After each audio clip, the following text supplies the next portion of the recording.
তো হাই বন্ধুরা, আবার একটা নতুন ভিডিও নিয়ে তোমাদের সবাইকে সামনে নিয়ে চলে এলাম। আমি সোমনাথ, আর তোমরা দেখছো সোমনাথের রান্নাঘর। তো আজকে আমরা বানাবো জনপ্রিয় সেই খাবার, লোটে মাছের ভুনা। তোমরা তো সবাই ভর্তা খেয়েছো, তবে বাট লোটে মাছের ভুনাটা আজকে ট্রাই করলাম। তো আমরা এর জন্য নিয়ে নেবো একটা পেঁয়াজ। পেঁয়াজটাকে খুব সুন্দর করে নাইস কেটে নিতে হবে আমাদের, ঠিক এইরকম চপ করে। তারপরে একটা টমেটো নেবো, টমেটোটাকেও আস্তে আস্তে আমরা কেটে নেবো, ফাইন চপ করে নেবো। তোমরা দেখতেই পাচ্ছ আমি কিভাবে টমেটোটাকে কাটছি, ঠিক এইভাবেই কাটার চেষ্টা করবে। খুব মোটা হবে না আর খুব পাতলা হবে না, এরকম ফাইন ভাবে আমাদের কেটে নিতে হবে টমেটোটা। ঠিক আছে, তো টমেটোটা কাটা হয়ে গেলে পরে আমরা নিয়ে নেবো গ্রিন চিলি। আমি এখানে 5টা নিয়েছি, তোমরা চাইলে একটু বেশি নিতে পারো যদি ঝাল বেশি চাও। তো তো এইভাবে গ্রিন চিলিটাও চপ করে নেবো আমরা। এবার আমরা এখানে নিয়ে আমরা নেবো 500 250 গ্রাম গ্রাম লোটে মাছ নিয়ে নিয়েছি। প্রথমে নুন হলুদ দিয়ে লোটে মাছটাকে মাখিয়ে নিতে হবে, এবং তার সাথে আরো কিছু উপকরণ নিয়ে নিতে হবে। আমরা দিয়ে দিলাম এর মধ্যে 1 চামচ আদা রসুন বাটা, সাথে একটা লেবু দিয়ে দিলাম। এরপরে লোটে মাছটাকে বেশ ভালো করে মেখে নিতে হবে, যাতে নুন হলুদটা চলে যায়। আর লেবু আদা রসুন পেস্টটা দিলে কি হয়, লোটে মাছের যে গন্ধটা থাকে সে গন্ধটা কেটে যায়। তো এবারে আমরা গ্যাস জ্বালিয়ে দিলাম, আর প্যান নিয়ে নিলাম। প্যানের মধ্যে আমরা তেল ঢেলে দিলাম।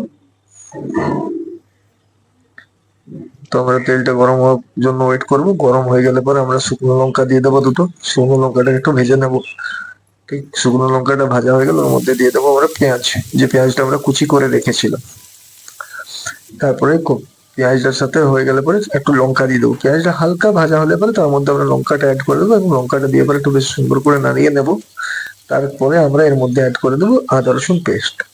আদা রসুন পেস্ট 1 থেকে 1.5 চামচ আপনারা দিবেন, তার বেশি দেওয়ার প্রয়োজন নেই। 1 থেকে 1.5 চামচ দিলেই যথেষ্ট। তো আমরা ভেজে নিচ্ছি আদা রসুন পেস্টটাকে ভালো করে। আর আদা রসুন পেস্টটা যখন আমাদের ভাজা হয়ে যাবে, তখন আমরা ওর মধ্যে অ্যাড করে দেবো টমেটো। তো টমেটোটাকে এইভাবে ভেজে নিতে হবে। যখন টমেটো হালকা জল ছাড়বে তখন আমরা মশলা দেবো। স্বাদ অনুসারে নুন দিয়ে দেবো। তারপরে আমরা ওর মধ্যে দিয়ে দেবো হলুদ। হলুদটা দেবো 1/2 চামচ।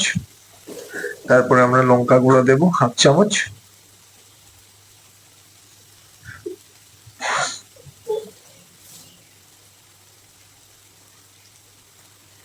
এবার আমরা এর মধ্যে দিয়ে দেবো জিরে গুঁড়ো 1/2 চামচ।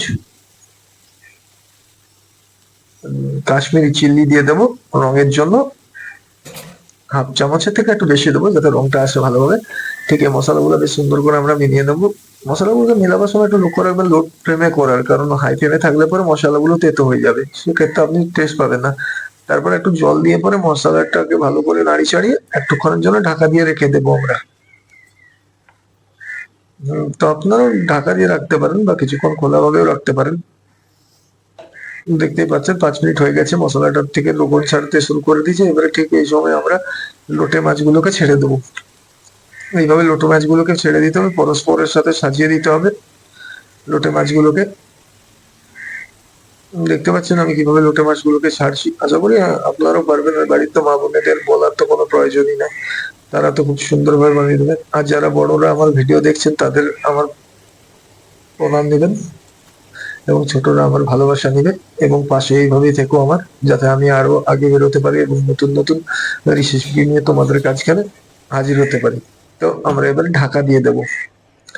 ঢাকা দিয়ে পর আমাদের কিছুক্ষণ রাখতে হবে। কিছুক্ষণ রাখতে হবে বলতে গেলে মিনিট 10-15 আমাদের রাখতে হবে। যখন মিনিট 10-15 পর দেখবো মাছটা হালকা বয়েল হয়ে গেছে, দেখতেই পাচ্ছ হয়ে গেছে। এবার আমরা এর কাঁটাগুলোকে তুলে নেব। ঠিক এইভাবে কাঁটাগুলোকে তুলে নিতে হবে এক এক করে। আমি এখানে চপস্টিক ব্যবহার করেছি কাঁটাগুলো তোলার জন্য। তোমরা চাইলে পরে কাঁচির ব্যবহার করতে পারো। হাতে করে একদমই তোলার চেষ্টা করো না, কারণ গরম থাকে তো হাত পুড়ে যেতে পারে। তো এইভাবে কাঁটাগুলো সমস্ত তুলে নেবে। ঠিক এইভাবে দেখতেই পাচ্ছ কাঁটাগুলো তোলা হয়ে গেছে। কাঁটাগুলো তোলা হয়ে গেলে মাছটা মশলার সাথে ভালো করে মিক্স করে নিতে হবে। যখন দেখবেন জল শুকিয়ে শুকিয়ে আসে, তখন মাঝে মধ্যে নাড়িয়ে নেবে এবং ওটাকে শুকাতে থাকবে। তারপরে ওর মধ্যে অ্যাড করে দিবে কিছু ধনেপাতা এবং একটা লেবু রস ওর মধ্যে নিগড়ে দিবেন। ফলে কি হবে, টেস্ট আপনার আরো সুন্দর এসে যাবে। অ্যাকচুয়ালি সব ভর্তা টর্তা হয় আমাদের ওপার বাংলার খাবার। তো ওপার বাংলার যারা আছেন তারা খেতে খুবই ভালোবাসেন। তো আজকে আমি ভর্তা করছি না, ভুনা করছি একটু অন্য আলাদা রকম ভাবে। তো দেখতেই পাচ্ছেন আমার ভুনাটা এখানে প্রায় হয়ে এসেছে, জল শুকিয়ে গেছে। ঠিক এইভাবে আপনারা ভুনাটা করবেন। দেখতে পাচ্ছেন কি সুন্দর জল শুকিয়ে গেছে এবং পুরোপুরি ভাবে ভুনাটা আমার কমপ্লিট হয়ে গেছে। তো এখন আমি একটু নাড়িয়ে দিলাম যাতে না নিচে লাগে। তো আমরা এবার প্লেটে এটাকে সার্ভ করে নিয়েছি, আপনারা এইভাবে সার্ভ করবেন। আর দেখুন কি সুন্দর, কত সুন্দর ভাবে এটাকে তৈরি হয়েছে, ভাতের সাথে মেখে খাওয়া যাবে।